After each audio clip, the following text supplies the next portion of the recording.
아론의 두 아들이 여호와 앞에 나아가다가 죽은 후에 여호와께서 모세에게 말씀하시니라.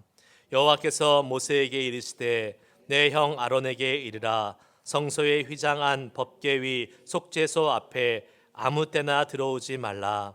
그리하여 죽지 않도록 하라.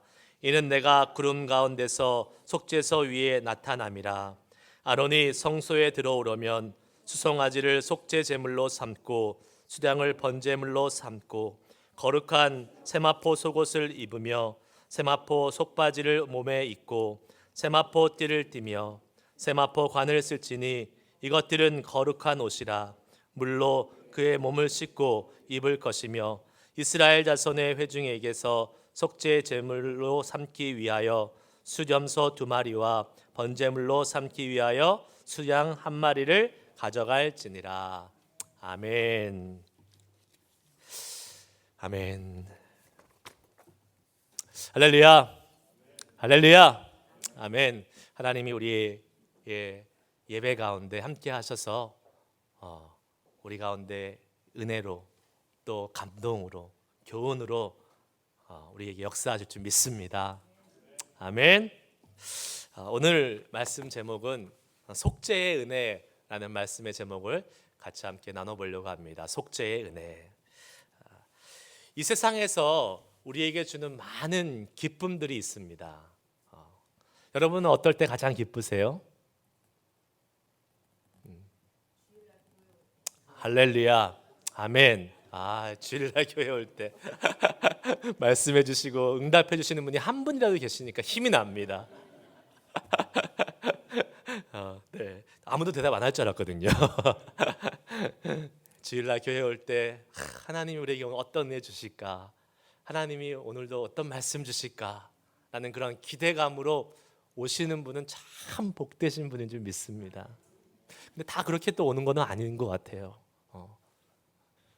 제가 종종 말씀드리잖아요. 아침에 해프닝이 있거나 또 무슨 어려움이 있거나 이런 마음으로 또 주님 앞에 올 때는 그 마음이 또 이렇게 좀 먹먹하고 또 이렇게 무거운 상태로 주님 앞으로 오시는 분들도 있을 수 있다고 생각을 듭니다.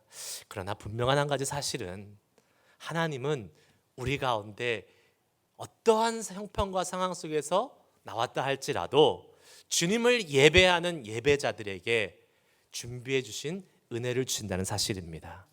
아멘. 하나님이 오늘도 저와 여러분에게 예비해 주신 은혜가 있을 줄 믿습니다.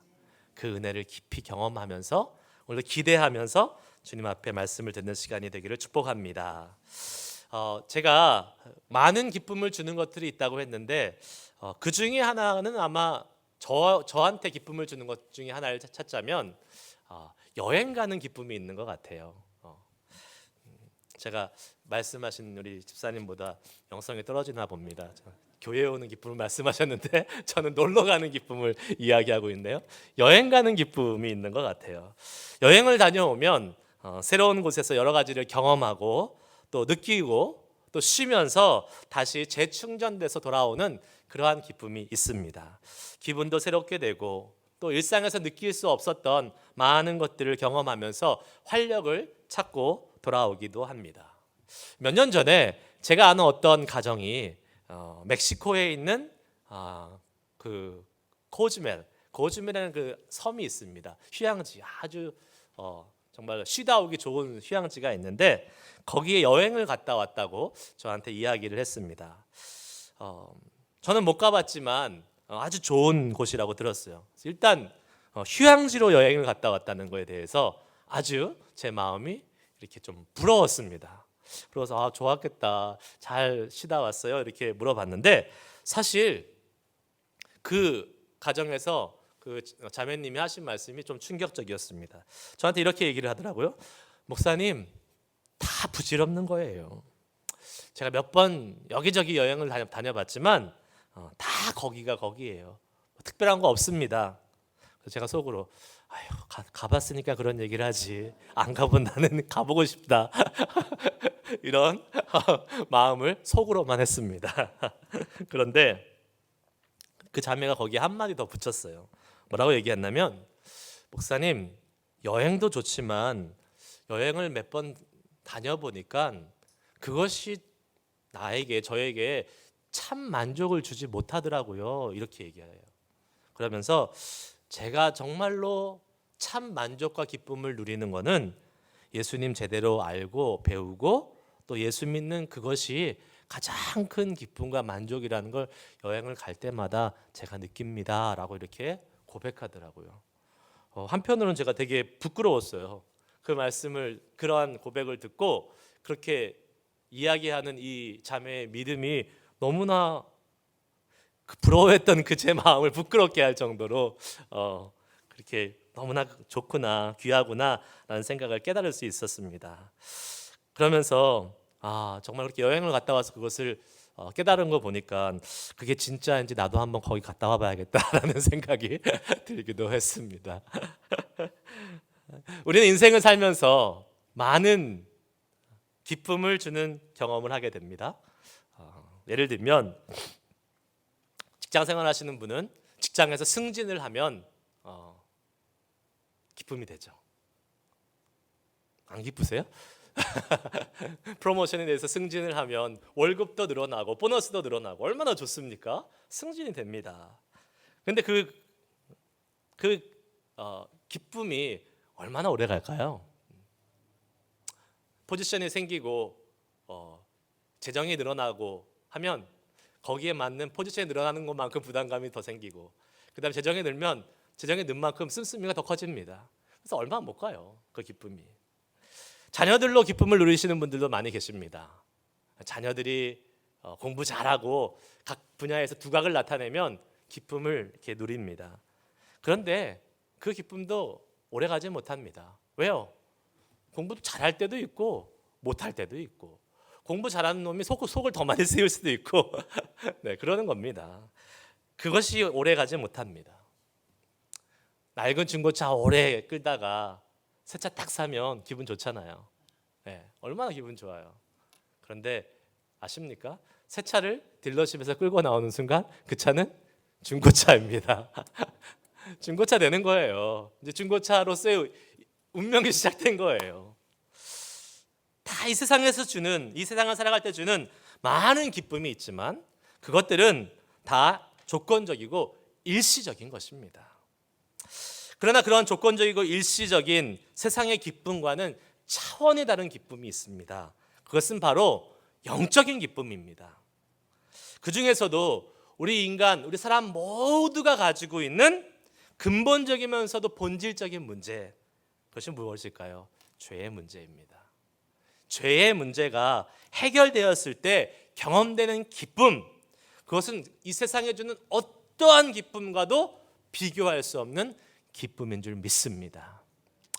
경험해 보신 분은 알 거예요. 영적으로 나의 모든 죄악을 씻김받고 그 예수 그리스도의 보혈의 능력을 경험하는 그 순간, 그 기쁨이 다른 세상에 어떤 것을 준다 해도 결코 바꿀 수 없는 큰 기쁨이라는 사실을 우리는 경험해 보신 분은 다 알 수 있을 것입니다. 김동호 목사님이 쓴 삶이 바닥부터 흔들릴 때라는 에세이집이 있습니다. 거기에 나오는 한 에피소드가 있어요. 그 에피소드가 뭐냐면 어떤 아이가 새총을 가지고 집에서 놀고 있었습니다. 집 밖에 뜰에서 놀고 있었어요. 그런데 아버지가 아끼는 오리가 한 마리 있었어요. 그 앞뜰에 호수가 있었고 오리를 이렇게 키우고 있었는데, 그 아끼는 오리가 있었는데 새총을 가지고 막 놀다가 잘못해서 팍 쏴가지고 오리가 죽은 겁니다. 그래서 이 아이가 너무 지금 두려웠어요. 아빠한테 혼날 것 같아서. 그래서 빨리 가서 그 오리를 가져다가 땅을 파고 묻어버렸습니다. 아무도 모르는 완전 범죄였어요. 그리고 아빠가 이제 저녁 때 와서 얘야 오리가 어딨니? 라고 물어봤는데 이 아이가 잘 모르겠는데요 라고 이렇게 대답을 한 거예요. 새총으로 오리를 맞힌 거는 실수입니다. 그럴 수 있잖아요. 근데 뭐가 문제였습니까?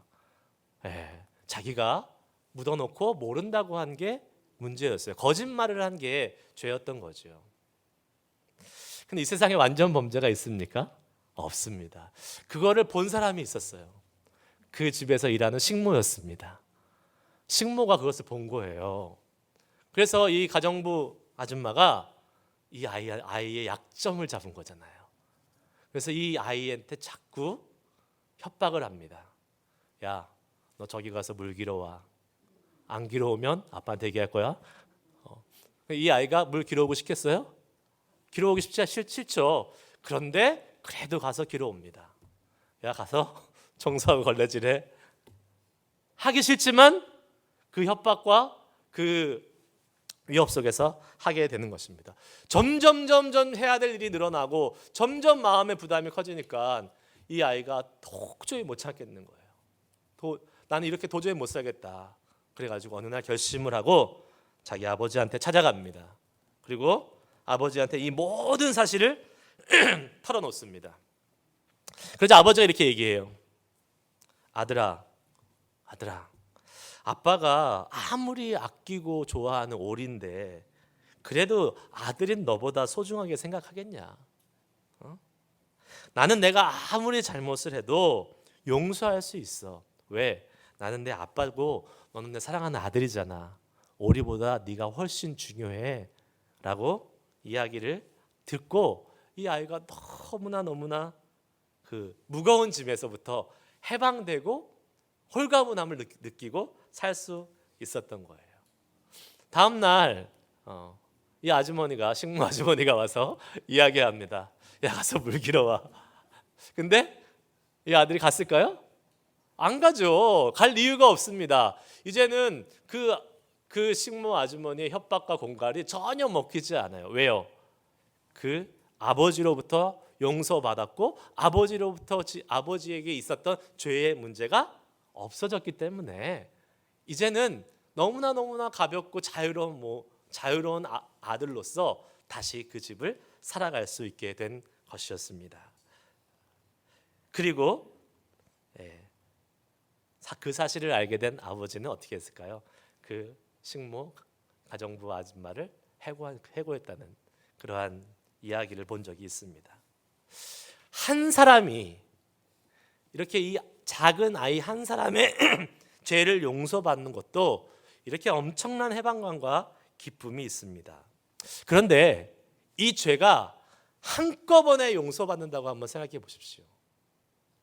무슨 말이냐면 한 사람이 용서받는 것이 아니라 모든 나라, 모든 민족의 죄를 단 한 번에 용서받는 기회가 있다라고 생각해 보십시오. 얼마나 큰 기쁨이 있겠습니까? 얼마나 넘치는 해방감과 그 감사와 기쁨이 넘치겠어요. 오늘 읽은 본문 레위기 16장이 바로 그날입니다. 우리는 대속죄일이라고 얘기해요. 대속죄일. 이스라엘 백성들에게 구약의 이스라엘 백성들 1년에 한 번 하나님 앞에서 한 사람의 죄가 아니라 하나님이 오늘은 이스라엘 너의 백성 모든 민족의 죄를 깨끗하게 하는 죄사함의 날이다 라고 선포한 그 날이 바로 대속죄일. 구약의 히브리어로는 욤키퍼라는 말을 씁니다. 그래서 이날은 마치 신약시대에 인류의 죄를 단 한 번에 용서하셨던 예수 그리스도의 십자가의 구속의 은혜를 구약에서 미리 상징적으로 보여주고 알려주는 그러한 아주 귀한 상징적 의미가 있는 이스라엘의 명절인 것입니다. 대속죄일은 이스라엘 달력으로 7월 10일입니다. 7월 10일. 근데 이스라엘 달력으로 7월 10일이지만 이스라엘은 그날을 신년으로 모든 그 해의 제1월으로 생각하고 지내는 신년이에요. 7월이. 그래서 새해를 시작하면서 온 나라 전체의 죄를 사함받는 놀라운 은혜를 받는 날입니다. 새해를 시작하면서 하나님께서 나의 백성들의 죄가 완전히 사함받고 그 죄로부터 자유함 속에서 온 민족이 같이 함께 하나님과 기쁨을 회복하고 그 죄사함의 은혜를 누리면서 살기를 원하시는 하나님 아버지의 그 마음을 우리는 이 대속죄일을 통해서 볼 수 있는 것입니다. 오늘 본문을 통해서 죄를 사하여 주시는 속죄의 은혜를 우리 모두가 다시 한번 기억하고 그 은혜가 더 깊어지는 시간이 될 수 있기를 간절히 소망합니다. 오늘 본문 말씀이 이렇게 시작돼요. 1절 말씀을 다 같이 한번 볼게요. 읽겠습니다. 시작. 아론의 두 아들이 여호와 앞에 나가다가 죽은 후에 여호와께서 모세에게 말씀하시니라. 아멘. 지금 레위기 10장에 있었던 내용이 이렇게 이어지고 있습니다. 레위기 16장에. 레위기 10장에 아론의 두 아들들이 하나님 앞에 제사를 처음 집례하다가 죽임을 당하는 사건이 나와요. 그 이유를 다음과 같이 설명합니다. 레위기 10장 1절 우리 잘 알고 있지만 한 번 더 읽겠습니다. 시작. 아론의 두 아들 나답과 아비후가 각기 향로를 가져다가 여호와께서 명령하지 아니하신 다른 불을 담아 여호와 앞에 분향하였더니. 아멘. 나답과 아비후가 왜 죽임을 당했습니까? 하나님이 명령하시지 않은 다른 불을 담아다가 분향했다라고 성경은 말씀하고 있어요. 우리가 잘 살펴봐야 될 것은 나답과 아비후가 바로 제사장이었다는 사실입니다. 제사장이었다는 것은 그 제사장들에게는 이미 하나님께서 제사의 법례와 율례를 법도를 다 주셨다라는 사실이에요. 이렇게 불을 가져다가 이렇게 드리고 이러한 모습으로 제사하고 하나님이 철저하게 알려주신 것을 우리는 알 수 있습니다. 그러므로 나답과 아비후가 어떤 불을 가져와서 분향해야 될지 모르지 않았다는 사실이에요. 그럼에도 불구하고 그들은 자기 마음대로 다른 불을 가져와서 분향을 했습니다. 임의로 자기 방식대로 자기가 원하는 편리대로 지금 불을 하나님께 드렸던 것이죠. 어쩌면 그들은 하나님의 명령을 되게 가볍게 생각했는지 모르겠습니다. 분향하는 불 정도는 자기 마음대로 편의대로 드려도 되지 않을까라고 생각했던 것 같아요. 그러나 하나님은 그것을 큰 죄로 여기셨다라고 오늘 성경은 이야기하고 그들은 죽임을 당했습니다. 하나님께서 우리에게 원하시는 삶의 방식이 있습니다.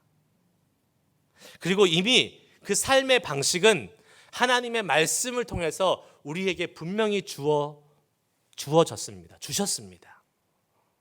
성경을 통해서 주어주셨고 또 우리가 매일매일 큐티하며 말씀을 읽을 때 하나님께서 우리에게 어떻게 살으라고 감동으로 말씀해주고 계십니다. 큐티를 못한다 하더라도 적어도 일주일에 한 번씩 교회에 나와서 예배드리며 하나님의 말씀을 드리면서 우리는 설교 말씀을 통해서 하나님이 원하시는 그 삶의 방식을 듣고 그 기준을 받고 있습니다. 문제는 주어진 말씀은 있지만 우리가 그 말씀대로 살지 않고 우리 마음대로 살아가는 데 있습니다.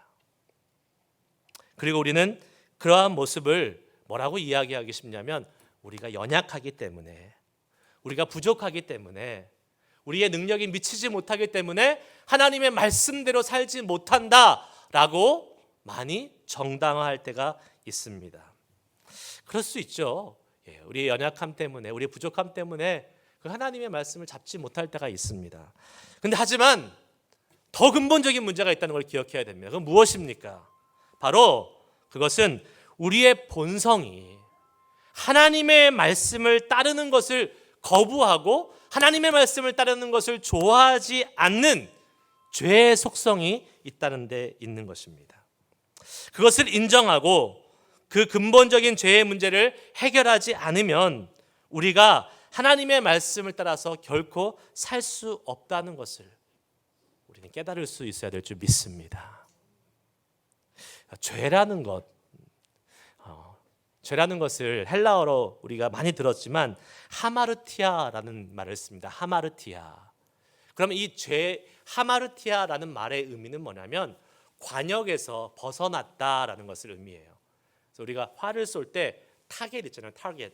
이 타겟이 딱 거기다 쏴야 되는데 거기서 타겟으로 가지 않고 다른 곳으로 간 것을 타겟에서 벗어났다. 이게 죄라고 의미해요. 결국은 하나님의 말씀에서 벗어난 삶, 그것은 모두 죄라는 거예요. 그렇다면 이러한 질문을 한번 던지고 싶습니다. 여러분, 이 땅에 사는 사람 중에서 하나님의 말씀을 100% 온전히 다 지키면서 사는 사람이 있을까요? 없습니다. 장담합니다. 절대 없습니다. 한 사람도 있을 수 없습니다. 그러면 그것은 무엇을 의미합니까? 무엇을 의미해요? 우리는 모두 죄인이라는 것을 의미합니다. 하나님 앞에서 한 사람도 빠짐없이 우리는 죄인이라는 것을 의미해요. 근데 이렇게 하나님의 말씀의 기준이 아닌 자기 생각대로, 자기 편의대로 살아가는 사람은 어떠한 삶을 살게 됐는지 로마서 8장 6절은 이렇게 기록하고 있습니다. 한번 읽어볼까요? 시작. 육신의 생각은 사망이요 영의 생각은 생명과 평안이니라.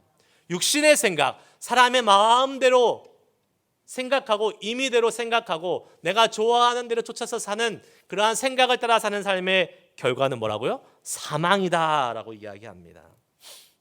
하나님의 말씀의 기준이 아닌 내 생각대로 내가 좋은 대로 살다 보면 결국에는 하나님과 영적으로 완전히 분리되는 그러한 삶 가운데 나아갈 수밖에 없고, 영적으로 분리되는 것은 무엇입니까?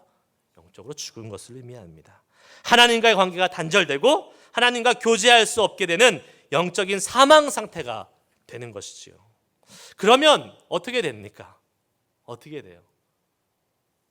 사람은 이제는 하나님과 상관없이 더 죄악 가운데 마음대로 죄 가운데 빠지고, 결국은 우리의 영적인 상태뿐만 아니라 우리의 육적인 삶에 있어서도, 우리의 사람과의 관계 속에서도, 우리가 살아가는 생활 속에서도 그 죄의 문제가 계속 파고들면서 우리의 삶을 망가뜨리기 시작한다는 사실입니다. 하나님과 온전한 관계가 있지 못하면, 그 영적인 관계가 거룩한 관계를 회복하지 못하면 우리가 살아가는 삶의 여러 가지 육적인 관계 속에서도 그 죄의 영향력이 계속해서 퍼져가서 결국은 우리의 삶을 망가뜨리는 것을 우리는 기억해야 될 것입니다. 그러면 우리는 반드시 기억해야 됩니다. 우리가 좋아하는 것, 우리가 편하게 살아가는 것, 우리가 원하는 것대로 살아가는 삶이 아니라 하나님의 말씀을 따라 사는 삶이 복된 삶, 하나님의 말씀을 따라 사는 삶이 우리를 살리는 삶임을 우리는 믿고 그 주님의 말씀을 붙잡을 수 있는 우리 모두가 될 수 있기를 축복합니다. 때로는 제가 아까 말씀드렸잖아요. 편한 삶, 우리의 육신이 좋아하는 삶, 우리가 하고 싶은 대로 사는 것이 그것이 좋은 것이 아니라 하나님의 말씀대로 사는 것이 불편하고 힘들 때가 많이 있잖아요, 종종. 그런데 그 하나님의 말씀대로 쫓아서 불편하지만 그것을 살아가려고 했을 때에 하나님과의 관계가 올바로 서진다는 사실이에요. 미워하는 사람, 관계가 불편한 사람, 우리가 원하는 대로 하면 어떻게 하면 됩니까? 안 보면 그만입니다. 그렇죠?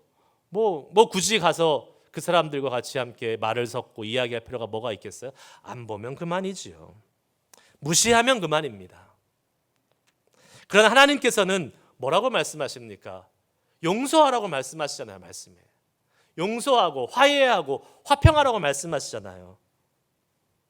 하나님의 말씀대로 그 원하시는 대로 살려면 불편할 수밖에 없습니다. 그러나 결국은 하나님의 말씀대로 하는 삶이 복된 삶입니다. 왜요? 불편한 관계를 회복해서 하나님의 사랑과 하나님의 은혜를 같이 나누고 또 그 관계 속에서 다시 하나님이 원하시는 모습을 세워가는 것, 그것을 경험할 수 있는 은혜가 우리에게 주어지기 때문에 그렇습니다. 미워하는 사람과 관계를 회복하고 화평의 관계를 유지하는 것이 우리를 살게 한다는 것이에요. 말씀을 읽는 것, 시간을 정해놓고 기도하는 것, 처음에는 귀찮고 불편한 것이 될 수 있어요. 그러나 비록 육신적으로 불편할지는 몰라도 영적으로 우리의 영혼이 하나님의 말씀으로 영양분을 공급받는 것입니다. 그 시간이 우리가 살아나는 시간이에요.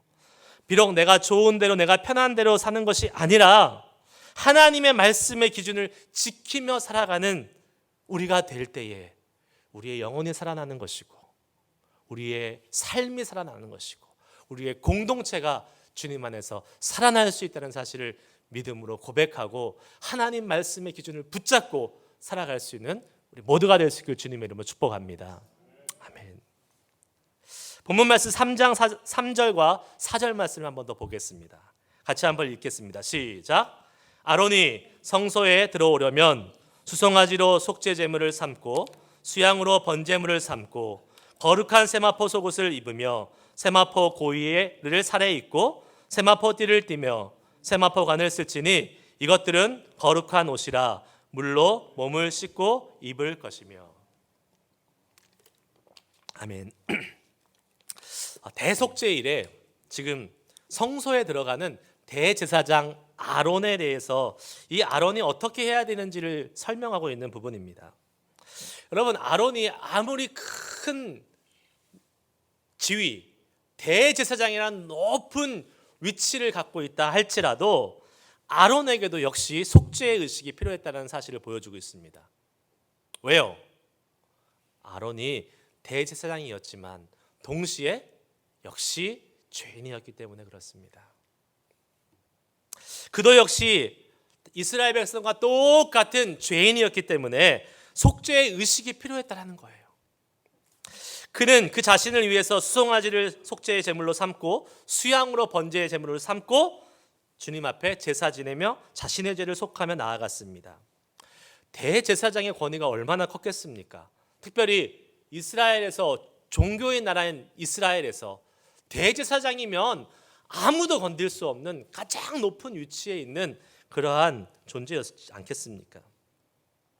그런데 아무리 대제사장이지만 하나님 앞에서 죄인의 한 사람임을 먼저 인정하고 하나님의 속죄의 은혜가 필요함을 간절히 구하면서 이 대제사장 아론은 주님 앞으로 나아갔다라는 사실입니다. 여러분, 우리도 주님 앞에 나아갈 때에 이 대제사장 아론과 같은 그러한 자세로 주님 앞에 나아가야 됩니다. 세상에서 얼마나 잘 나가고 세상에서 얼마나 우리가 높은 위치에 있는가 아무런 상관이 없습니다. 우리가 교회에서 얼마나 많은 봉사를 하고 많은 직분을 가지고 있느냐 아무런 상관없습니다. 목사냐, 장로냐, 집사냐 아무 상관없습니다. 왜요? 우리는 모두가 다 주님 앞에서 죄인이기 때문에 그렇습니다. 죄인이기 때문에. 그러기에 우리는 우리의 모든 것을 내려놓고 속죄의 은혜를 구할 수 있어야 합니다. 예배를 통해서 주님 앞으로 나아갈 때에, 주님의 임재 앞으로 나아갈 때에 주님, 저는 주님의 이 죄사함의 은혜가 필요한 죄인임에 불과합니다. 그래서 주님, 저는 이 주님의 속죄의 은혜가 없이는 주님 앞으로 단 한 걸음도 나아갈 수 없다라는 그러한 겸손히 주님 앞에 나아갈 수 있는 그러한 사람을 주님이 기다리시고 주님이 맞아주신다는 사실을 기억해야 될 줄 믿습니다. 주님 앞에 나의 모든 외적인 경력과 자격을 내려놓고 그저 주님, 저는 주님 앞에 죄인일 뿐입니다. 자신의 죄인됨을 고백하며 겸손하게 나아가는 사람, 그러한 사람이 속죄의 은혜를 입을 수 있는 사람임을 믿고 우리는 주님 앞에 나올 때마다 우리의 죄악된 죄인됨을 인정하고 하나님께 이 죄의 용서를 구하며 나아갈 수 있는 사람이 되어야 될 줄 믿습니다. 그래서 아론은 지성소에 나아갈 때 어떻게 했습니까? 자신의 모든 대제사장의 관복을 벗었습니다. 뭐를 입었다고 나와 있어요? 세마포 옷. 세마포 옷. 그냥 평범하고 아무것도 아닌 깨끗한 온 백성들, 그냥 많은 백성들이 입는 이 세마포 옷을 입고 주님 앞에 나아간 것입니다. 일반 백성 중에 한 명같이 낮아져서 철저히 자신의 죄인됨을 인정하고 주님의 은혜와 긍휼만이 나를 살릴 수 있습니다. 나는 제사장이고 아무것도 지금은 아닙니다. 주님, 오직 나는 죄인으로 주님 앞에 나아갑니다. 라는 이 심정으로 주 앞에 나아갔을 때에 아론은 온 백성의 죄를 사하는 제사를 집례할 수 있는 자격을 얻게 된 것입니다. 하나님 앞에 나아가는 우리들, 주님이 원하시는 것이 무엇일까요? 주님이 원하시는 것은 우리 한 사람 한 사람이 겸손하게 죄인됨을 인정하며 주님 앞에 나아가는 것입니다. 교회에 의인이 많아서는 안 돼요. 교회는 죄인들이 모이는 곳입니다. 그리고 그 죄인됨을 인정하고 주님 앞에 그 죄의 용서를 구하는 사람들이 많이 있는 곳이 하나님 눈에 볼 때는 의인이 많은 곳이 되는 거예요. 누가복음 18장에 바리새인과 세리의 기도의 모습이 나오는 부분을 보게 됩니다. 바리새인들이 이렇게 기도합니다. 사람들 앞에 서서 나는 모든 율법을 잘 지켰고 금식도 했고 11조도 냈고 하면서 하나님 앞에 나는 이것을 다 잘했으니 나의 기도를 들으시옵소서라고 주님 앞에 나아갑니다. 그러나 한켠에는 세리라는 아주 모든 사람들로부터 멸시받고 무시받는 사람이 그 자신의 존재가 들킬까 봐 숨어가지고 주님 앞에 기도하는 것을 보게 됩니다. 근데 어떻게 기도합니까? 가슴을 치며 기도합니다. 가슴을 치며 멀리 서서 하나님, 나를 불쌍히 여기소서. 나는 죄인이소로이다. 하나님, 나를 불쌍히 여기소서. 나는 죄인이로소이다. 라는 이 죄인된 고백을 하면서 하나님의 긍휼을 외치면서 이 세리는 나아갔습니다. 그러자 어떤 일이 벌어집니까? 예수님께서 이 비유를 말씀하시면서 이렇게 마지막에 선언하시는 것을 보게 됩니다. 누가복음 18장 14절 말씀을 같이 읽겠습니다. 시작. 내가 너희에게 이르노니 이에 저 바리새인이 아니요 이 사람이 의롭다 하심을 받고 그의 집으로 내려갔느니라. 무릇 자기를 높이는 자는 낮아지고 자기를 낮추는 자는 높아지리라 하시니라. 아멘. 지금 예수님께서 누구를 의롭다고 하십니까? 저 바리새인이 아니요 이 사람이 의롭다 하심을 받고, 이 사람이 누구예요? 바로 세리입니다. 자기 입으로 자기가 의롭다 한 사람이 의로움을 받은 것이 아니고 죄인이라고 고백했던, 가슴을 치며 죄인이라고 고백했던 그 세리가, 하나님의 긍휼을 구했던 그 세리가 예수님이 선포하십니다. 이 사람이 의롭다, 이 사람이 의롭다 하심을 받았다라고 말씀하고 있다는 사실을 우리는 기억해야 될 것입니다. 주님 앞에 나올 때에 우리는 늘 기억해야 됩니다. 주님, 저는 죄인입니다. 주님, 저는 주님의 은혜가 없으면 살아갈 수 없습니다. 주님, 저는 주님의 죄사함의 용서 없이는 단 한순간도 살아갈 수 없는 정말로 연약한 존재입니다. 라는 그러한 고백을 주님 앞에 드릴 때에 주님께서 말씀하십니다. 그래, 내가 안다. 내가 이미 예수 그리스도의 보혈로 너의 모든 죄를 용서했다. 그리고 너는 의로운 자다 라고 주님이 선포해 주신 줄을 믿습니다. 그 의롭다 하심을 받은 사람, 용서함을 받은 사람은 바리새인이 아니라 주님 앞에 겸손히 엎드렸던 세리였음을 우리는 기억해야 될 것입니다. 대제사장 아론도 겸손히 주님 앞에 엎드렸을 때에 그 죄가 용서함 받고 그 거룩한 온 민족의 죄를 사하는 제사를 집례할 수 있는 그러한 자격을 얻었던 것처럼 우리도 겸손히 주님의 은혜를 구하며 나아갈 수 있는 그러한 믿음의 백성들 될 수 있기를 간절히 축복합니다. 잠언 3장 34절에 이런 말씀이 있습니다. 진실로 그는 거만한 자를 비웃으시며 겸손한 자에게 은혜를 베푸시나니. 아멘. 겸손한 자에게 은혜를 베푸신다. 겸손한 자에게 은혜를 베푸신다라는 이 하나님의 말씀을 듣고 어떻게 겸손할 수 있습니까? 우리가 죄인임을 깨닫고 인정할 때 우리는 주님 앞에 겸손히 엎드릴 수밖에 없습니다. 우리는 오늘 이 시간 하나님의 임재, 영적인 지성소 앞으로 초청함을 다 받고 있습니다.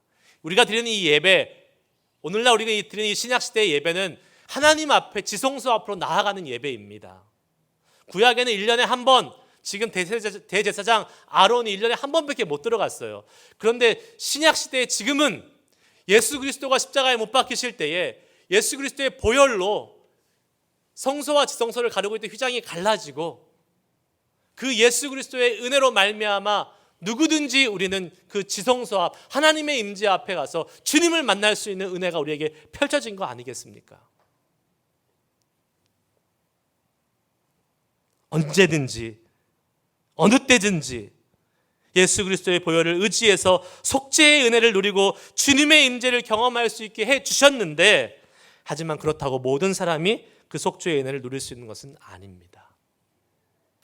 길은 열려졌고 문은 열려졌지만 그 길로 나아갈 수 있는 자격이 있어야 되지 않겠습니까? 그 자격이 무엇입니까? 바로 우리의 죄인됨을 인정하는 것입니다. 우리의 죄를 주님께 맡기는 것입니다. 그리고 그 예수 그리스도의 보혈을 의지해서 우리를 정결케 하시는 하나님의 임재를 경험하기를 소망하며 담대히 믿음의 발걸음을 걸어서 주님 앞으로 나아가는 자들, 그 자들이 이 주님의 지성소의 은혜를 누릴 수 있는 사람이 될 수 있을 줄 믿습니다. 여러분, 이 시간 우리 한번 기도하면서 말씀을 마무리할까 합니다.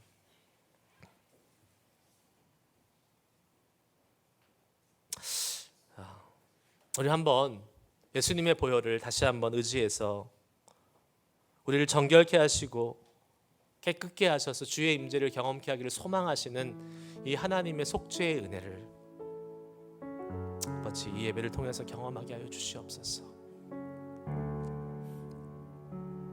우리의 죄악들을 주님 앞에 이 시간 고백할 수 있는 시간이 됐으면 좋겠습니다. 세상에 우리의 마음이 뺏겨 있지는 않았습니까?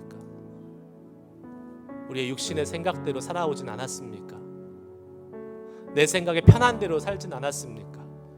하나님께 묻지 않고 하나님께 고하지 않고 기도하지 않고 그냥 내 마음대로 원하는 대로 내키는 대로 사는 우리의 인생이 아닙니까? 하나님, 이 시간 주님의 보혈의 은혜를 우리에게 허락해 주셨는데 겸손히 죄인됨을 인정하고 주님 앞에 나아갈 수 있는 우리 되게 하여 주시옵소서.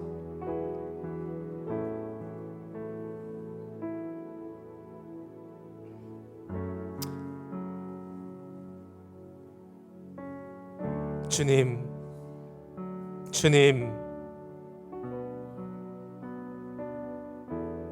우리는 죄인입니다.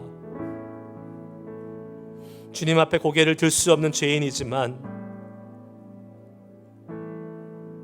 주님은 우리의 죄를 속죄하고 사하시기를 원하시는 그 간절한 소망을 갖고 계시기에 대속죄일에 은혜를 통해서 온 이스라엘 백성의 죄를 사하셨고 예수 그리스도를 통해서 온 인류의 죄를 이미 사하신 줄 우리는 믿습니다. 주님, 이 시간 주님이 우리에게 요구하시는 죄인됨을 인정하고 겸손히 고개 숙여 주님의 지성소 앞으로 들어갈 수 있는 우리 모두가 될 수 있게 하여 주시옵소서. 그 죄사함의 은혜를 경험하고 세상이 줄 수 없는 기쁨을 경험할 수 있는 우리 모두가 될 수 있기를 소망합니다. 함께하여 주시옵소서. 우리 이 고백을 주님 앞에 드릴 때에 특별히 우리 이 찬양 한번 부르시면서 우리 보좌 앞에 모였네, 함께 주님을 찬양하며 주님 앞에 나아갑니다. 십자가에서 쏟으신 놀라운 그 예수 그리스도의 피로 말미암아 나를 포함해 온 나라와 족속의 온 민족의 죄를 깨끗게 하신 그 주님의 은혜를 찬양하며